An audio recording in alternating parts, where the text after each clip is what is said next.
Welcome to Illuminati Silver. We tell you the truth about silver. Today is Saturday the 26th of September 2020 and we're publishing our gold and silver weekly update for the week ending the 25th of September. And later in the video we state why it is quite possible that precious metal prices may bottom next week.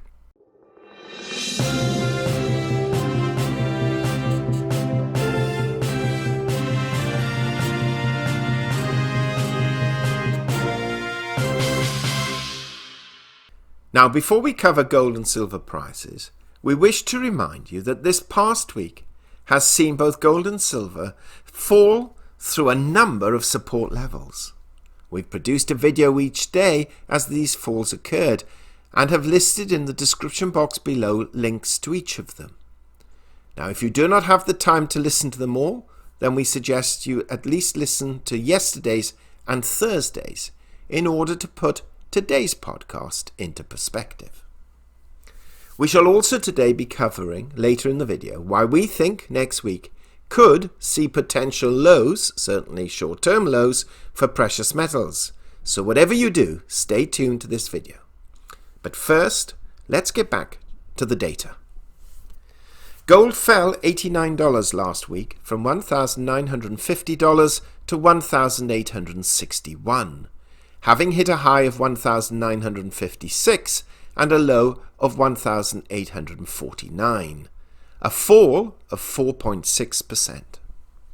In sterling terms, gold finished the week at £1,460. That's down £49 or 3.3%. And in euros, it closed at €1,640. That's down €47 or 2.9%, which goes to show that generally sterling was stronger than the dollar and euro stronger than sterling and the dollar.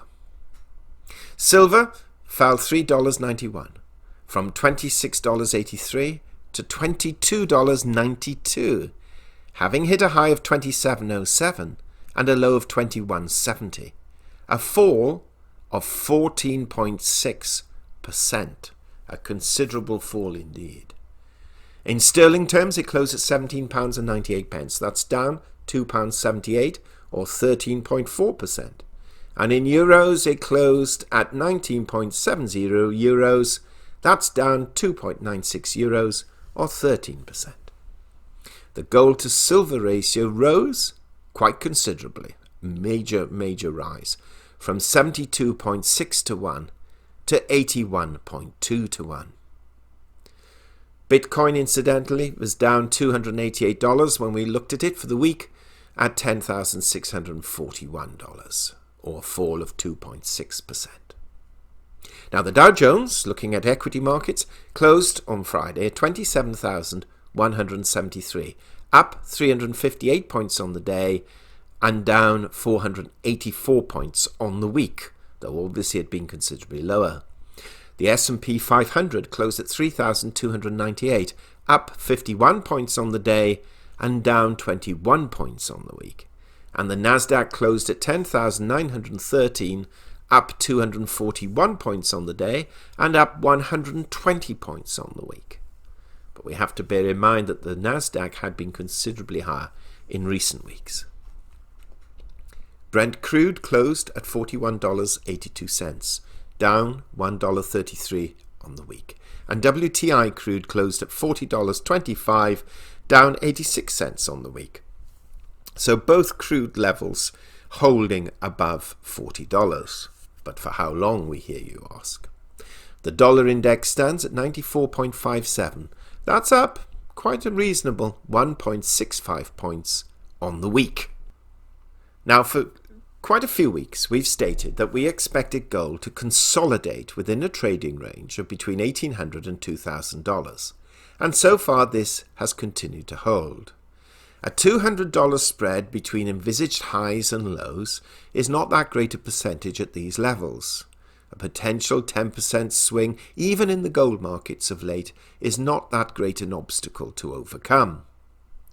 Gold certainly seems comfortable within that range, even though this past week it has tended to move closer to the lower level as opposed to the higher one. Now, undoubtedly, a higher dollar value has had a significant downward impact on gold prices and silver as well, but we shall come back to silver in a few moments. So too, though, has the lack of additional stimulus funding by the US Congress, as analysts and traders were expecting something to be announced by now to aid those economically suffering due to the coronavirus pandemic. So to some degree, they factored this into higher price gold, the result of an expectation that this stimulus would weaken the US dollar further, as more would have to be printed, and so far this has not materialized.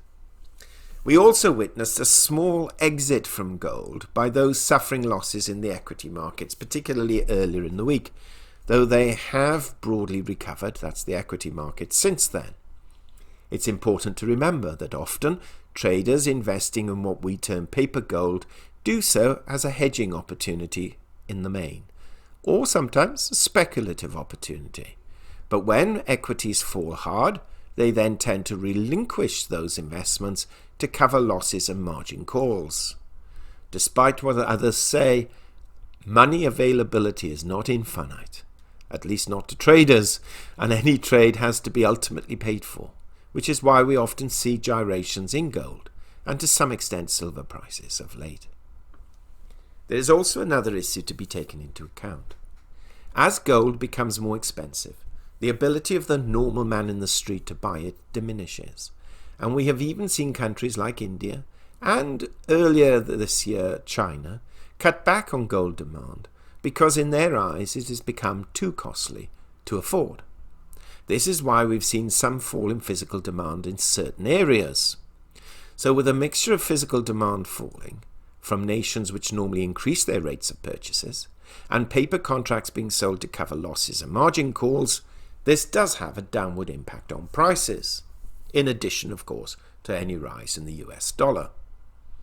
That said, though, we should all be impressed with the resilience witnessed by gold in recent weeks. Yes, the price has fallen, but it's still very close to its all-time highs back in 2011. And if it can manage to consolidate here, that bodes extremely well moving forward, and why we ourselves are not too concerned at any short-term pullbacks, even if those pullbacks last for a couple of weeks or even the odd month or two. Now, we also have subscribers and viewers who are technical traders or day traders or buy precious metals for short-term profitability as well, which is why, to some extent, we briefly touch on technical analysis. Also, some use the technical details and data to decide when to add to their own existing holdings or even to consider swapping one precious metal for another, that is, gold to silver or vice versa. Now, looking at what happened on Friday, that's yesterday, we shall quote James Hystrich, an analyst whom we occasionally refer to, as he has a reasonable reputation in this particular area. This is what James published this morning. Quote, "Gold futures finished lower on Friday after failing to follow through to the upside, following Thursday's potentially bullish closing price reversal bottom. The catalyst behind today's decline was a stronger US dollar. Bullion also posted its steepest weekly contraction since March. On Friday, December COMEX gold settled at $1,866.30, down $10.60 or minus 0.56%. Gold posted a closing price reversal bottom on Thursday after the dollar index rally into a 2-month high lost steam as it approached a key resistance area. Nonetheless, the dollar remained on course for its biggest weekly gains since early April. The news that the Democrats were working on a $2.4 trillion stimulus package after US Fed officials urged for more fiscal stimulus offered some respite to investors' hopes, but skeptical gold buyers failed to bite on the story." Unquote. A summary of his forecast, which looks at both a bullish and bearish scenario, is as follows. A rise above $1,881 will test the 1,890 level, which could then accelerate quickly to $1,917. That's the bullish scenario. A fall below 1850 will test the Fibonacci level at 1,842, which could in turn drive prices down to 1,819, that being the bearish scenario. Now, if we specifically look at moving averages, taking a slightly different angle but broadly similar values, we can see that there is resistance at the 10-day moving average of $1,914, and there is resistance at the 100-day moving average at 1,842. The crossing of the 10-day with the 50-day moving averages suggest that a short-term downtrend is in place, with both the short-term and medium-term momentums turning negative and the fast stochastic recently generating a crossover sell signal has shown why prices have fallen. But that said, and to remain positive, the fast stochastic is reading 11, which is well below the oversold trigger level of 20, which could potentially result in a correction and an upward move from here. Don't you love technical analysis? It literally can suggest anything to justify it being right. Well, we follow technical analysis, but also support that with real-world events, whether they be economic or political, as they all have an impact, especially short-term. Now, interestingly, yesterday, durable goods orders came in for August at a positive 0.4%, which, although down on July's 11.7% jump, were actually expected to be negative, and this to some extent buoyed the dollar, and thereby having a dampening effect on gold. Now let's turn our attention to silver, down more than 14.5% on the week, or nearly $4. This even surprised us, at least the speed of the fall, though we have been saying for a few weeks that we should not be surprised to see silver fall towards $22, and potentially at its lowest testing $20, though we did feel it was moderately comfortable operating in our predictive $26 to $28 range. Now, we received a lot of criticism for those telling us that we were part of some deep state trying to talk silver down, and that it was going to sail past $30 and gush past $50 within weeks, if not days. Well, we can all hypothesize, but reality is what really counts. Now, most analysts are stating that the rise in the dollar is what has had the most profound impact on silver prices. We would agree, but would not curtail ourselves to this factor alone. After all, the dollar index only a few weeks ago was considerably higher than it is now, and so too was silver prices. Yes, it has received, that silver, a parabolic move to the upside over the past couple of months, and yes, what goes up must also come down at some point. But we believe there are additional underlying issues at play here too. Regular listeners, please forgive us for mentioning this again, but for new listeners it is important to bear this in mind. Traditionally, silver is treated as both a monetary and an industrial precious metal. On average, we've seen the industrial demand component range mainly from anywhere between 50 to 60% of total silver demand. When global trade reduces, of course, this percentage falls, and vice versa. In recent weeks, the general consensus of analysts and investment managers was that the world's economies were beginning to climb out of the economic devastation that the COVID pandemic and its consequent business and domestic lockdowns had caused. Economic data was beginning to support this thesis. However, with an increase in infection rates and a small but noticeable uptick in deaths, has caused deep concern amongst the investment community that further severe lockdowns will commence once again. We are, after all, already seeing evidence of this in many European countries and here in the United Kingdom. This will undoubtedly have an adverse effect on industry, manufacturing, and thereby the industrial demand for silver. It's logical, actually, when one really thinks about it. So you have a strengthening dollar pushing down on the monetary demand for silver, and increasing lockdowns affecting its industrial demand component. So combined, we really should not be surprised to see silver prices falling more than gold, the latter only being demanded for industrial purposes at or around 10% of its total demand. Another point too, forget what the pumpers tell you and have been telling you for the past 10 to 20 years. The US dollar is not going to crash overnight. We talk to foreign exchange traders on a regular basis. We talk to investment managers on a regular basis. Most are forecasting, in fact, an improvement in the US dollar value, at least short term, seeing it as a potentially safe haven currency. And if not the dollar itself, then US bonds, which in turn helps the underlying dollar value. Now, we still believe the dollar will re-embark on its decline. But remember, it's all relative, one currency against another. And no major nation right now is performing that well. So any decline we foresee, we see it as being slow and over the longer term. In other words, a gradual decline rather than a sudden collapse.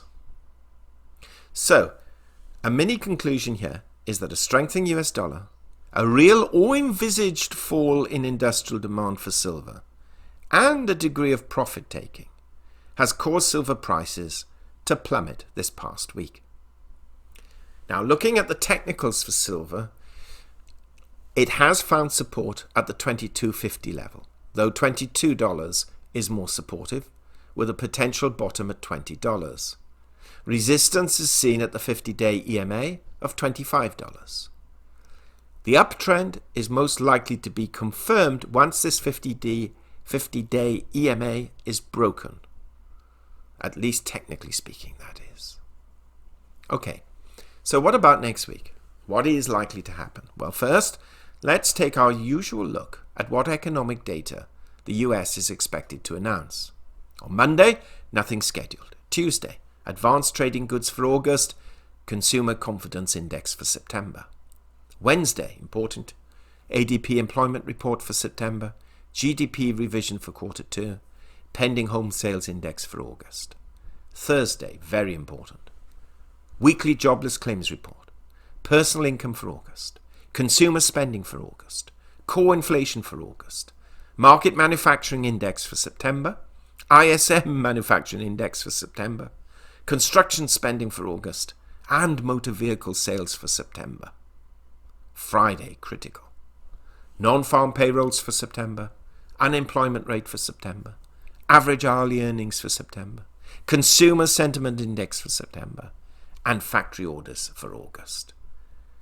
A massive potential cacophony of economic data which could prove totally disruptive, or which may turn into an orchestral melody of delight and harmony. Sorry, just being a little poetic there. There is so much potential next week to affect the dollar value and thereby precious metal prices. It really is literally impossible to predict. If the 3 main job reports, that's the ADP, the weekly jobless claims, and the non-farm payrolls, are positive, this would strengthen the dollar further. If negative, the opposite happens. If the manufacturing figures are positive, this will strengthen the dollar. If negative, the opposite happens. If consumer spending and confidence figures are positive, this is likely to boost the dollar. And if negative, the opposite happens. You get the picture. What happens if the figures conflict, which is possible? Thereby, our cacophony reference. We stated in yesterday's video, which was entitled Why Gold and Silver Prices May Recover Sooner Than You Think, and we put a link below, that this week we could see a potential bottoming of precious metal prices, and we say potential. Let us explain why we stated that. This primarily refers to gold, but silver usually follows gold, and often to the extreme. That is, larger rises and larger falls in percentage terms. The first sign is centered around cyclical theory. Now, this is often proffered by the likes of Harry Dent and other economists, and also perhaps by some less well-known but still credible analysts such as A.G. Thorson. Now, Thorson predicts that gold prices could indeed bottom at the time of the October the 2nd employment report. This is his rationale, and we shall quote him exactly. Quote, "Gold has two dominant cycles, the 8-year cycle and the intermediate 6-month cycle. The 8-year cycle represents major turning points for gold, often marking multi-year bottoms. 2000, 2008, 2016, 2024, etc. The intermediate cycle bottoms roughly every 6 months and offers multiple trading and investing opportunities. The previous low arrived in March." His theory therefore suggests a low next week. He concludes that generally the breakdown lasts for between 5 to 8 trading days, and we began to see that breakdown earlier this past week. There is also the argument, and we referred to it earlier in this podcast, that this raft of economic data being published, if positive, will have a strengthening effect on the US dollar, thereby pushing precious metal prices lower, only to recover later in the month as the US general election and new data comes out, citing what will be announced next week as an economic high. In other words, it deteriorates from there.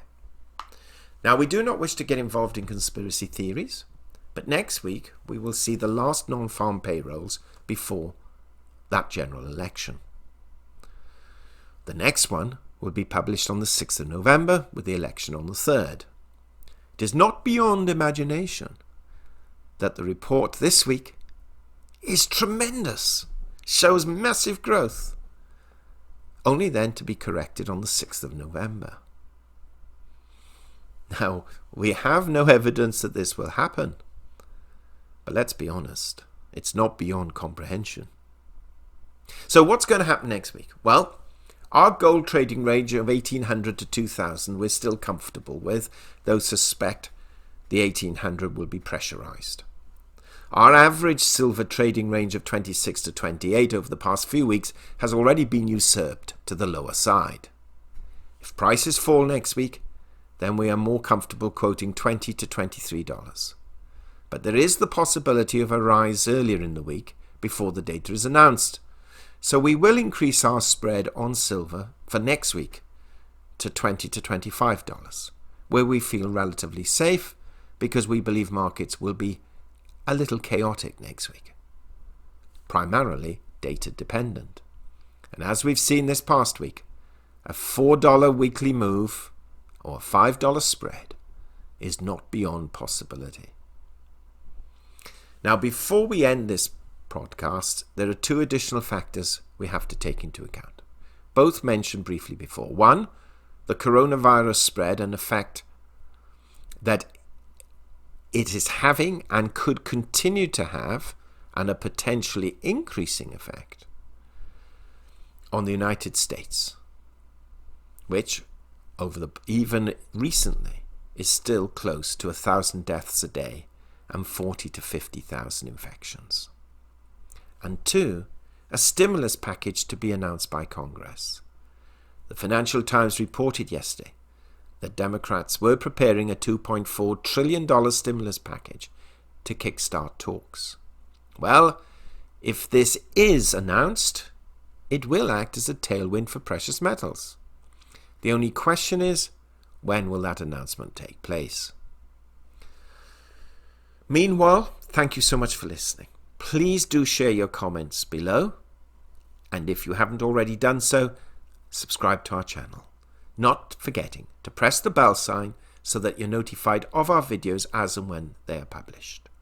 We apologize for the length of today's podcast, but we felt we had a lot to cover, and hopefully you found it of use. Finally, we wish you a safe and enjoyable weekend, and as always, a prosperous week ahead. We hope you have found this video interesting and informative, and if so, please give it a thumbs up and share it on social media. Please ensure that you have subscribed to our channel and press the bell sign so that you are notified of any future videos. Also, kindly visit our website at illuminatisilver.com, and if you haven't already done so, please subscribe either as a free or paying member for regular email updates and offers. Disclaimer: Illuminati Silver owners come from a background of banking, international wealth management, and economics. Having now retired from these worlds, we are not qualified to give investment advice. Therefore, this and other productions must not be deemed to be giving such advice and merely represent the personal views of its owners.